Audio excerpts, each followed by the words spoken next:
दोस्तों, आपने पुरातत्व यानी आर्कियोलॉजिकल के बारे में तो सुना होगा। एक ऐसी दुनिया जिसके बारे में जानकर हर कोई हैरान रह जाता है। बड़े बड़े आर्कियोलॉजिस्ट जब हड़प्पा सभ्यता जैसी दुनिया की खोज करते हैं तो मानव सोचने पर मजबूर हो जाता है। पुराने समय के इंसान कैसे रहा करते होंगे, उन लोगों की जिंदगी कैसी होगी, ऐसे तमाम सवालों के जवाब जानने के लिए आर्कियोलॉजिस्ट दिन रात लगे रहते हैं। और कभी कभी ऐसी डिस्कवरी हो जाती है जो आर्कियोलॉजिस्ट को भी सोचने पर मजबूर कर देती है। आज के इस वीडियो में हम आपको कुछ ऐसे आर्कियोलॉजिकल डिस्कवरीज के बारे में बताएंगे जिन्हें देखने के बाद आप भी सोचने पर मजबूर हो जाएंगे। तो बने रहिए हमारे साथ। Pot burial. पॉट बुरियल का मतलब होता है बर्तन दफनाना। इजिप्ट के अंदर आर्कियोलॉजिस्ट को कुछ ऐसा मिला जो वाकई हैरान करने वाला था। इन बर्तनों के अंदर उन्हें बहुत सारे नवजात शिशुओं के अवशेष मिले। हालांकि कुछ जगह वयस्क लोगों की हड्डियां भी मौजूद थी, मगर इनकी संख्या बहुत कम थी। दोस्तों, हम आपको बता दें, इजिप्ट के अंदर बहुत सारे ऐसे कॉफिन मिल चुके हैं जिनके अंदर मम्मी को गोल्ड के साथ रखा गया था। ऐसे में आर्कियोलॉजिस्ट दिमाग लगा रहे हैं कि बर्तनों के अंदर जिन लोगों की खोपड़ियां और हड्डियां मिली है वो लोग गरीब तबके के रहे होंगे और ये लोग कॉफिन नहीं खरीद पाए होंगे। लेकिन बाद में पता चला ऐसा कुछ भी नहीं था, बल्कि बर्तनों के अंदर दफनाना जीवन चक्र पूरा करने की एक प्रक्रिया थी। और ये लोग डेड बॉडी को बर्तन के अंदर आने से पहले उसकी खोपड़ी को भी तोड़ दिया करते थे। ठीक उसी तरह जिस तरह हिंदू परंपरा में डेड बॉडी को जलाते समय उसकी खोपड़ी में डंडा मारा जाता है ताकि खोपड़ी टूट सके। Asian soldier helmet. दोस्तों, आपने हॉलीवुड की मूवी या फिर चंद्रगुप्त मौर्य जैसे ऐतिहासिक सीरियल में इस तरह के हेलमेट को जरूर देखा होगा। कहा जाता है पुराने समय में सारे सिपाही ठीक इसी तरह का हेलमेट इस्तेमाल करते थे, लेकिन इजराइल में हाइफा हार्बर का एक ऐसा ग्रीक हेलमेट मिला है जो काफी महत्वपूर्ण माना जा रहा है। आर्कियोलॉजिस्ट का मानना है कि इस तरह का हेलमेट आज से करीब 2500 साल पहले ग्रीक सिपाहियों ने पहना होगा। इस तरह के हेलमेट को हमने फिल्मों में तो बहुत देखा है, लेकिन हकीकत में इस हेलमेट को देखना वाकई में बहुत बड़ा एक्सपीरियंस है। यह हेलमेट पूरी तरह से मेटल का बना है। Archaeology and the Olympic games. दोस्तों, जरा सोचिए, कोई देश ओलंपिक गेम्स की तैयारी कर रहा हो और इसी तैयारी के दौरान उसे अपने इतिहास से जुड़ी महत्वपूर्ण चीजें मिल जाए तो कितना मजा आएगा। दरअसल 2015 में चीन के बीजिंग शहर में ओलंपिक गेम्स होने वाले थे। अब आप तो भली भांति जानते हैं कि चीन अपनी क्रिएटिविटी के लिए पूरी दुनिया में जाना जाता है। चीन के दिमाग में आइडिया आया, क्यों ना बीजिंग के आसपास किसी इलाके में एक ओलंपिक सिटी बना दी जाए ताकि ओलंपिक में आने वाले सभी दर्शक एंजॉय कर सकें। इसके बाद चीन ने एक गांव में ओलंपिक सिटी बनाने का फैसला किया। ओलंपिक सिटी बनाने से पहले वहां की गवर्नमेंट ने पूरे इलाके का अच्छी तरह से विश्लेषण किया ताकि कोई गड़बड़ ना हो। और इसी खोजबीन के दौरान आर्कियोलॉजिस्ट को वहां पर 800 साल पुराना एक पैलेस मिला। हम आपको बता दें, ये यांगजिंग नाम की राजधानी के पास मौजूद है। यांगजिंग उस समय वहां की राज्य की राजधानी हुआ करती थी, लेकिन वर्तमान में इसे हम बीजिंग के नाम से जानते हैं। इसके बाद चाइनीज गवर्नमेंट ने ओलंपिक सिटी को वहां से थोड़ा दूर बनाने का फैसला किया और इस जगह को टूरिस्ट के लिए खोल दिया। आज भी बड़े बड़े खिलाड़ी और खेल प्रेमी जब ओलंपिक सिटी को देखने आते हैं तो चीन के इस कल्चरल प्लेस को देखना नहीं भूलते। इंग्लिश कब्रिस्तान।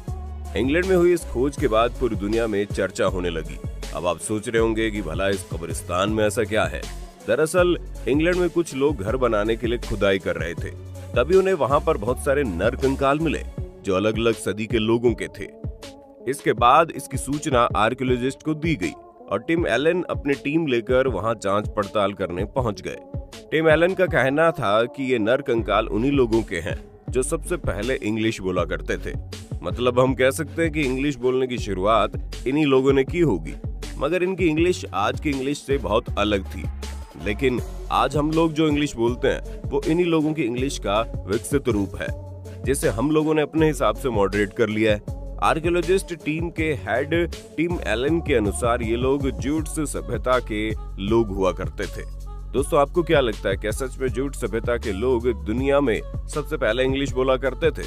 अपने विचार कमेंट बॉक्स में जरूर बताइए। Egypt old garden.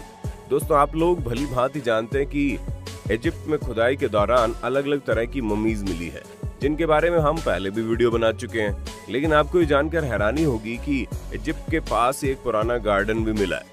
इससे साफ जाहिर है कि उस जमाने में लोग पेड़ पौधे लगाया करते थे और उन्हें गार्डनिंग का काफी शौक था।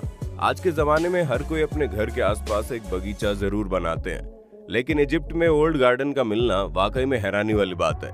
आर्कियोलॉजिस्ट गार्डन को 4000 साल पुराना बता रहे हैं। इतना ही नहीं, आर्कियोलॉजिस्ट को इजिप्ट की राजधानी के पास जो गार्डन मिला है उसमें खजूर के अवशेष भी मिले हैं। इससे साफ जाहिर होता है कि आज से 4000 साल पहले भी लोग ड्राई फ्रूट खाना पसंद करते थे। Iron age teenager. दोस्तों, हम लोग जब भी किसी यंग एज के लड़के और लड़की की डेड बॉडी को एक साथ देखते हैं तो सभी लोग यही अंदाजा लगाते हैं शायद दोनों लवर होंगे और एक साथ मर गए।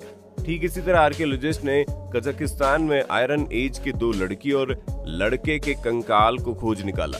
इन दोनों की डेड बॉडी को एक साथ अगल बगल में दफनाया गया था।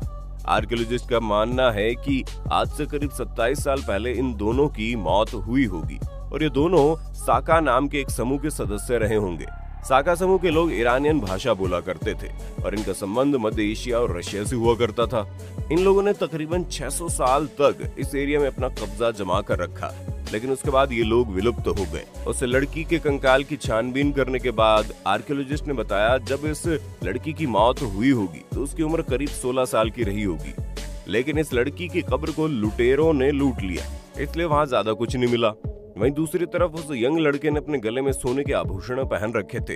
दरअसल माना जाता है कि साका समूह के लोग सोने के आभूषण पहनते थे और जब भी ये लोग घर से बाहर निकलते थे तो इनके पास हमेशा तलवार और तीर रहा करते थे। उस लड़के के कंकाल के पास भी एक सोने की तलवार और एक सोने का तरकश मिला है। इतना ही नहीं, उस तरकश में तांबे के बने कुछ तीर भी थे। दोस्तों, इतना सुनकर आप समझ गए होंगे कि उस समय लोगों के पास कितना सोना हुआ करता था। उस लड़के और लड़की के कंकाल ने काफी क्वालिटी वाले कपड़े भी पहने हुए थे और इसी बात से आर्कियोलॉजिस्ट अंदाजा लगाते हैं कि दोनों समाज के ऊंचे वर्ग के सदस्य रहे होंगे, लेकिन आर्कियोलॉजिस्ट इस बात का पता आज तक नहीं लगा पाए कि इन दोनों के बीच क्या संबंध थे। दोस्तों, हम आपको बता दें कि साका प्रजाति ने लिखित में कुछ भी नहीं छोड़ा है, इसलिए इनके बारे में कुछ भी जान पाना बहुत मुश्किल है। Roman trading town. दोस्तों, जरा सोचिए, अगर किसी शहर के अंदर मेट्रो स्टेशन बनाने के लिए काम चल रहा हो तभी वहां पर एक ऐसी सभ्यता मिल जाए जिसमें उस जमाने की फैक्ट्रियां, कुएं, पुराने जमाने के घर और सोने चांदी के सिक्के भी मौजूद हों तो कितना रोमांचकारी माहौल होगा ना। दरअसल इंग्लैंड के एक इलाके में HS2 रेलवे कंस्ट्रक्शन का काम बड़ी तेजी से किया जा रहा था। तभी वहां पर बहुत सारी आर्कियोलॉजिस्ट चीजें मिल गई। हम आपको बता दें 2018 से यहाँ पर लगभग 100 से ज्यादा आर्कियोलॉजिस्ट साइट की डिस्कवरी हुई है। आर्कियोलॉजिस्ट बता रहे हैं कि पुराने जमाने पर यहाँ पर रोमन सभ्यता का कोई छोटा सा गांव हुआ करता था, लेकिन समय के साथ धीरे धीरे ये इंडस्ट्रियल एरिया बन गया। इथोपियन मोनालिथ। दोस्तों, जब भी अनसुलझे आर्कियोलॉजिकल चीजों की बात आती है तो इथोपियन मोनालिथ की तस्वीरें हमारे सामने आ जाती हैं। दरअसल वाशिंगटन स्टेट के रिसर्चर ने एक नई टेक्नोलॉजी से इथोपियन मोनालिथ के बारे में काफी रिसर्च की। तब जाकर उन्हें पता चला कि ये मोनालिथ 1000 नहीं बल्कि 2000 साल पुराने हैं। पूरे इथोपिया में इस तरह के लगभग 10,000 स्ट्रक्चर मौजूद होंगे, लेकिन आज तक कोई नहीं जानता कि आखिर इन्हें बनाने का मकसद क्या रहा होगा। कोई नहीं जानता ये स्ट्रक्चर किस चीज की गवाही दे रहे हैं। दोस्तों, इस रहस्य के बारे में आप क्या सोचते हैं, हमें कमेंट में बताइएगा। दोस्तों, इंसानों का इतिहास हमेशा से हैरान करने वाला रहा है। हालांकि आज के समय में हम लोग अपने अतीत के बारे में बहुत कुछ जानने का दावा करते हैं, लेकिन इसके बावजूद हम लोग कुछ नहीं जानते। इजिप्ट की मम्मी हो या फिर पिरामिड का रहस्य, कोई नहीं जानता आखिर पिरामिड को कैसे बनाया गया होगा। इन रहस्यमय पिरामिड को बनाने में जिन बड़े बड़े पत्थरों का इस्तेमाल किया गया है, आज के समय में हमारे पास ऐसी कोई मशीन मौजूद नहीं है जो इतने भारी पत्थरों को उठा सके। तो फिर उस जमाने में उन लोगों ने इन पत्थरों को आखिर इतनी ऊंचाई तक कैसे उठाया होगा? खैर, ये सवाल हमेशा इंसान को सोचने पर मजबूर करता रहेगा।